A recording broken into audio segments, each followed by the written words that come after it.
Hey, today we're taking you on an easy one-day trip from Krakow to Wieliczka. We've put together a ready-to-go itinerary you can plug straight into your Poland travel plans. Wieliczka is super close to Krakow, less than 10 miles. From Kraków Główny, it's roughly a 25-minute ride to the Wieliczka Rynek Kopalnia station.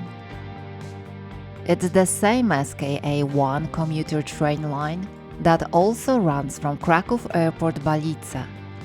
So if you're coming straight from the airport, you can get to Wieliczka by train in about 45 minutes. The main highlight today is the Wieliczka salt mine, an incredible place with centuries of history. This is where salt was mined for hundreds of years, and today you can tour its unforgettable underground world. We'll show you exactly how to get there, where to enter, what to watch out for, and how to plan your day so you can see more than just the mine. Wieliczka above ground is worth it too. We've added a few bonus stops as well, just in case you decided to stay in Wieliczka for a second day. If you like practical step-by-step itineraries, subscribe to the channel and let us know in the comment if you've been to Wieliczka before. We're starting in Kraków and heading to Wieliczka. Let's go!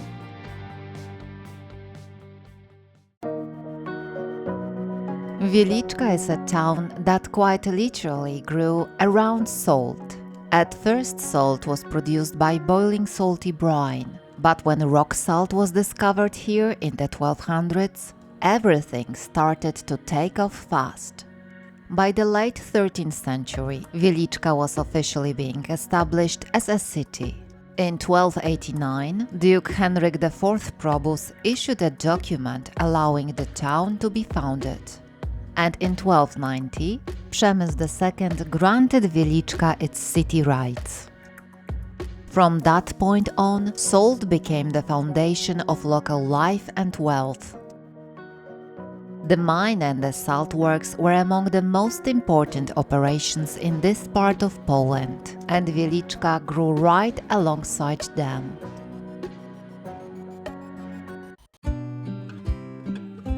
We're starting our walk at the Brine Graduation Tower in St. Kinga's Park. It's a perfect low-key way to begin the day before heading into the mine. We're still above ground, but the salt is already working its magic. The graduation tower sits on the mine's property, inside St. Kinga's Park, just a few steps from the main visitor entrance area. Inside, there is a wooden structure packed with blackthorn branches, and brine slowly trickles down over them.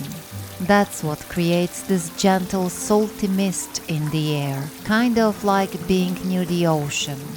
You can just sit, wander around, breathe it in, and give yourself a moment to reset after the journey.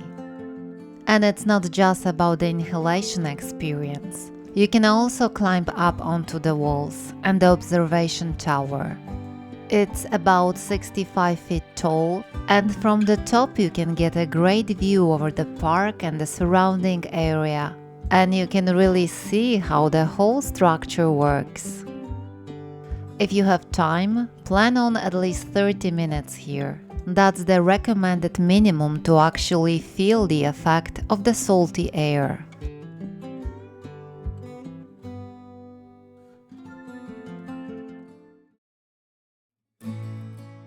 Alright, next we're walking just a few minutes toward the Daniłowicz Shaft, which is the main entrance to the salt mines tourist route. And on the way, you really notice how close everything is. The park, the graduation tower, and the mine entrance all feel like one connected walking zone. This short stretch is also surprisingly cool. You'll pass a bunch of old mining machines, and even vintage mine rail cars, which instantly set the mood and remind you that for centuries this was a real working industrial site, not just a tourist attraction. The Daniłowicz Shaft is one of the most recognizable gateways into the Wieliczka salt mine, and today it's the main entrance for the tourist route. Back in the day it was used to haul salt up to the surface, as well as for efficient transport and ventilation underground. The shaft's history goes all the way back to 1635. At the time it was one of 8 new shafts that helped ramp up salt production. And by the late 1700s, bigger and bigger groups of visitors were already starting to go down from here too. The shaft is named after Jan Mikołaj Daniłowicz, a mine administrator and leaseholder who managed the operation in the early 1640s. In 1887, it was renamed the Archduke Rudolf Shaft. But the original Daniłowicz name returned in 1918. By the 1800s, the mine eventually stopped its industrial production, but the shaft was still in use. Since then, it served mainly as a transport and access point for tourism. During the tour, you go down to a maximum depth of about 440 feet, which matches the levels used for the tourist route. But the shaft itself connects the surface all the way down to level 6, almost 800 feet underground. The entire building at the top is set up for visitors. You'll find a ticket office, a waiting area, a cafe, a souvenir shop. This is basically where your underground Wieliczka experience begins. The underground route usually takes about 2 to 3 hours, and you'll be walking at depths of roughly about 210 to 440 feet. The temperature stays steady, about 63 Fahrenheit, so even in summer it's smart to bring a light jacket. And down below you'll see the famous highlights. Massive chambers carved out of salt, the breathtaking St. Kinga's Chapel, underground lakes, and salt sculptures, basically everything that made Wieliczka world famous. One practical tip: even though you'll come back up by elevator, you may not exit where you entered. Depending on the day, you might go up via the Daniłowicz or Regis shaft, so you could finish in a different spot. Keep that in mind, especially if you parked your car in a specific spot or you're meeting someone at an exact location. We'll keep walking from the Regis shaft, and this brings us basically right into the heart of Wieliczka, near Kościuszko Square at number 9. And the name Regis isn't random. This shaft has a royal backstory. According to the Kraków Saltworks Museum, it was built on the orders of King Casimir the Great. It's still operating today, and you can write it down about 415 feet underground.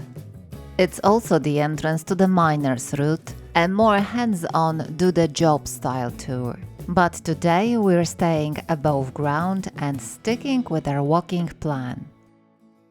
After you come back up from the mine and you're near Kościuszko Square, this is a great spot to take a quick break by the Wieliczka cloth hall, called Sukiennice Wielickie. It's a historic market building that already existed before 1835, and over time it gained its most distinctive feature, a row of arched arcades. That's what makes it look a bit like Krakow's famous clock hall, and that's exactly how it got the nickname. We're heading to the next stop, because the Żupny Castle is waiting for us.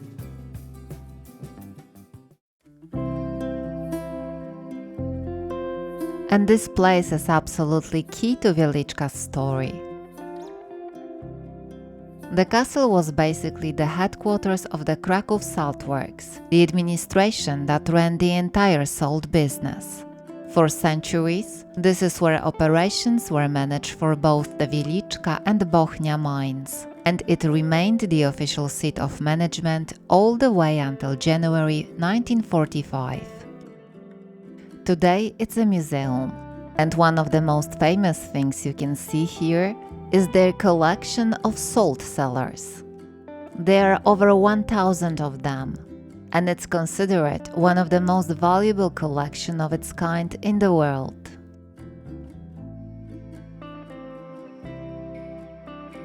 In the castle courtyard, you also see something really special: an exploration shaft from the mid-1200s. According to the museum, it's the oldest mining shaft in Wieliczka, and possibly the oldest shaft of this type in all of Poland.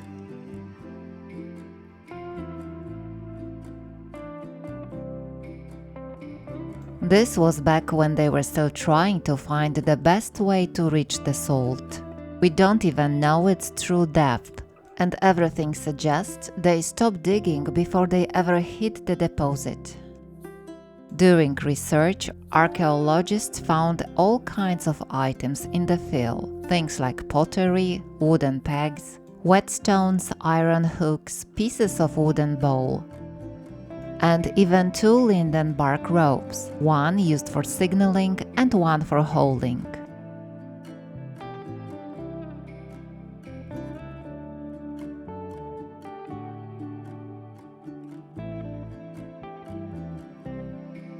Right next to it, you'll spot a medieval defensive tower. And this is a fun fact of its own. Out of the 19 defensive towers built in Wieliczka during the reign of King Casimir the Great, only this one survived. It's built from rough stone, has 2 levels and cellar rooms that run down from the castle courtyard toward what's now the town's Planty Park area. And once the tower stopped being useful for defense, it took on totally different roles. Starting in 1661, it became housing for the Saltworks chaplain. In the 1700s, there was even a small prison down in the cellar. And later, during the Austrian period, it was used as a storage building connected to the saltworks. It's such a perfect example of how in Wieliczka everything revolved around salt for centuries. Even buildings that once protected the town eventually ended up working for its white gold. And one more practical note. In the summer season you can usually go up the tower, and the walkway and windows give you a really cool view over the Żupny Castle courtyard. It's a great spot for some from above shots.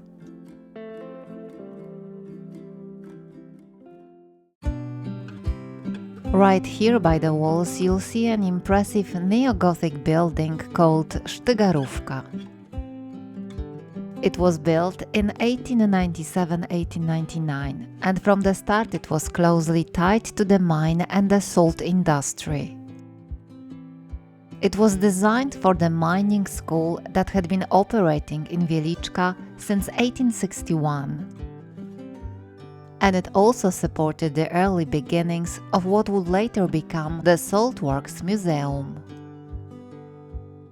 The school was on the ground floor, and its job was to train mid-level technical staff, the people who would run and modernize mining operations.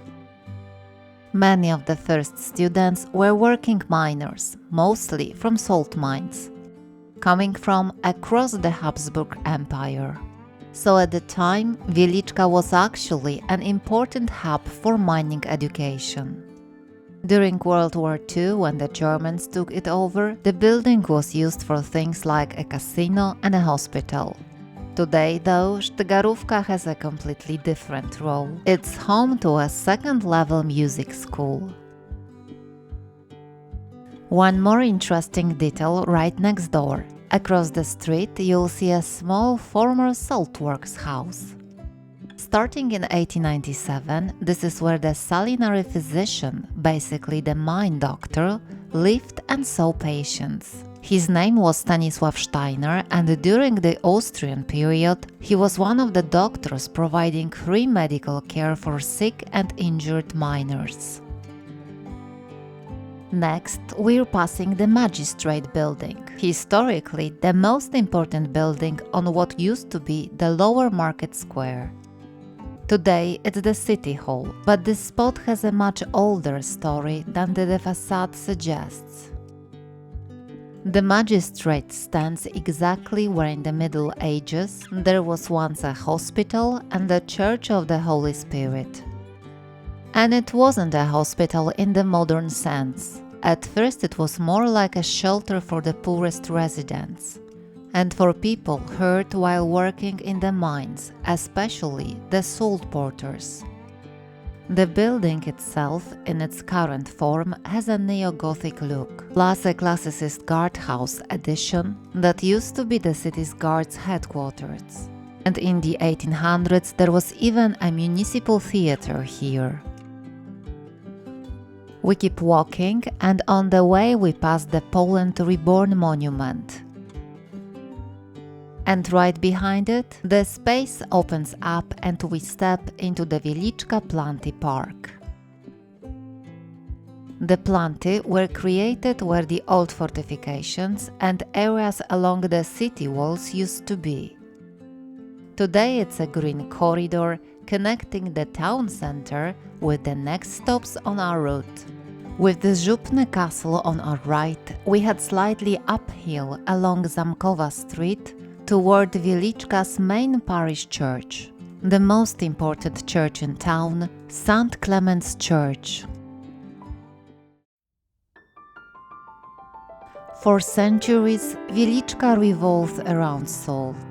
And this church is part of that story too. It's dedicated to St. Clement, Pope and martyr who in tradition is considered the first patron saint of miners. Today's church is over 200 years old, built on the site of a much older one, first Romanesque, then Gothic. The current building was constructed on the original foundations in the early 1800s, in a style known as Josephine Baroque. Inside you'll see several historic altars and a lot of older religious art. And that's no surprise. Wieliczka's parish, tied to a town of miners and a salt works, was once among the wealthiest in the region. The oldest surviving part of the church is the Morsten Chapel from the 1600s. It's a reminder that long before this current church was built, earlier structures stood here, and each era left something behind. Also take a look at the freestanding bell tower next to the church, one of the most distinctive features of this place. It's made of brick, and here's a great detail. It was founded by King John III Sobieski and founded with income from the salt works, money the town and the mine earned from salt. The project was organized and paid for by Wawrzyniec Wodzicki, the Saltworks administrator at the time, a trusted royal advisor and a participant in the 1683 Relief of Vienna. Alright, next up we're heading to the main market square. In Wieliczka you'll also hear it called the Upper Market Square, basically the town's main square. This main square was laid out when the town was officially founded in 1290, and from day one it was the center of trade and everyday city life. It's almost a perfect square, about 245 feet on each side, and from each corner two streets branch out. You can really see it when you stand in the middle and look around. For a long time Wieliczka was built mostly out of wood. And the square was badly damaged in a huge fire in 1877, so a lot of what you see today is newer.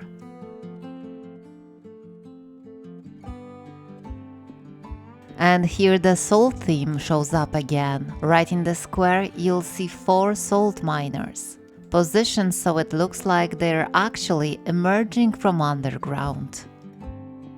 The 4 figures were installed on August 11, 2011. They're bronze casts, and the series is attributed to Marek Maślaniec.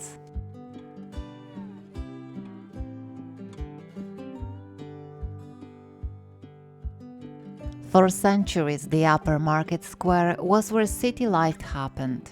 This is the kind of place where official announcements were made, and people came here for news, just as much as they came to shop. But it also has a very painful chapter in its history. On August 27, 1942, during the German occupation, orders were issued targeting the Jewish population of Wieliczka and the surrounding area. People who had been gathered in town were forced out to a meadow in nearby Bogucice. Events that mark the beginning of the tragic destruction of the local community.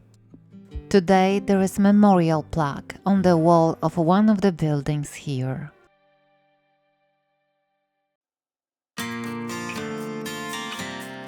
If you're up for a longer walk, it's worth taking a little side trip from the Upper Market Square to one of Wieliczka's most charming spots, the wooden St. Sebastian's Church. It's a bit of a climb and takes some time, but it's absolutely worth it. The church is made of large wood and construction began in 1581. Local history here is tied to plague outbreaks in the 1500s and the idea of a votive church, built as a kind of offering. One key figure is Sebastian Lubomirski, the Royal Saltworks administrator connected to the mine, who helped finish the project. The church sits beautifully on a hillside among old trees, and it has the classic southern Poland feel, simple and wooden, but truly special. Inside there is another hidden gem, painted murals by Włodzimierz Tetmajer, created in the early 1900s. The only catch, it's not always easy to find the church open, so fitting it into your day can be tricky. It's best to treat this as a bonus stop if the timing works out, but if it is open and you can peek inside, you won't regret it. Now we're heading back toward Kościuszko Square, walking calmly through the center, right back to where we came up from the mine at the Regis Shaft. And before we move on, we've got one more bonus stop.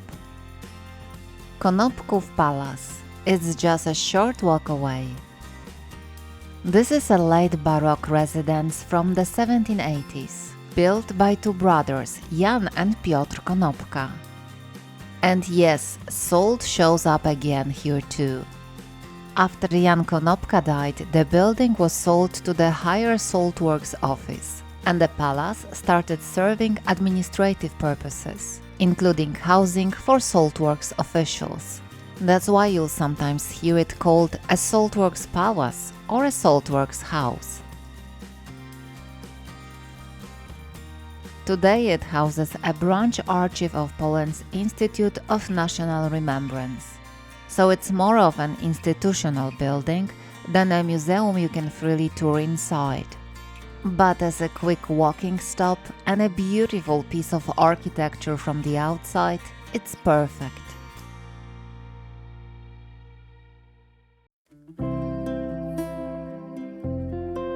From here, we can go back to the main route and follow the Salt Trail toward the train station for an easy return to Kraków. Or, if you got a bit more time, you can add 2 more bonus stops that are a little farther out. The first bonus stop is a little less obvious, the municipal cemetery. It was established in the early 1800s on the grounds of the former Holy Spirit Hospital. It was created under Austrian rule when the new regulations banned burying people next to churches.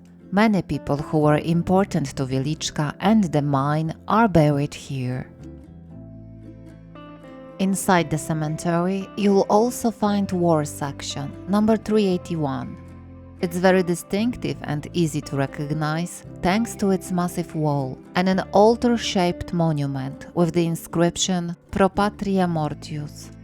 It was designed by Hans Meyer and it's part of the Western Galicia World War I War Cemetery Network. But Wieliczka isn't only about wartime history. The cemetery is also sometimes called a miner's necropolis. For over 200 years, many miners and people connected to Wieliczka salt mine have been laid to rest here. There are also monuments made by miner sculpture. One example is the grave of miner Zygmunt Gawron. His headstone was carved in 1936 by Antoni Wyrodek and it was founded by the mine itself.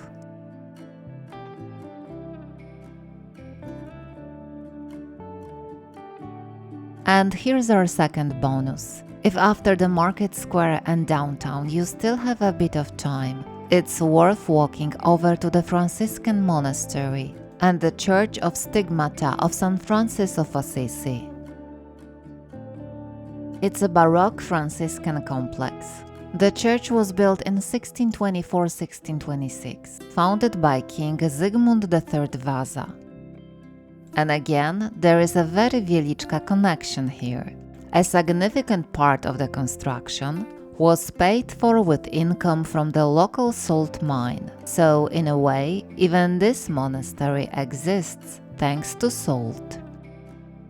The brick monastery buildings were added in the mid-1600s. The site also went through hard times. In 1718, the church and the buildings burned down, but they were rebuilt 3 years later. Most of the interior furnishings you see today come from the late 1700s. Inside the church you'll find the sanctuary of Our Lady of Grace, and local tradition credits her protection with saving Wieliczka during World War II. And in the monastery garden, there's the Wieliczka Portiunkola, built in 2000. A faithful replica of a 13th century chapel near Assisi connected to St. Francis.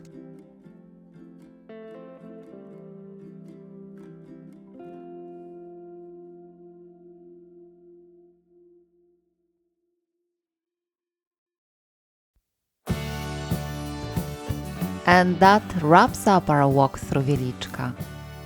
From the graduation tower and the salt mine, through the town center, the castle, the palace, historic churches, and back toward the train station. If you're planning a one-day trip from Krakow, we hope this itinerary makes the logistic easier and helps you see not only the underground world, but also the town above ground. A place that has lived off salt for centuries. Thanks for watching all the way to the end.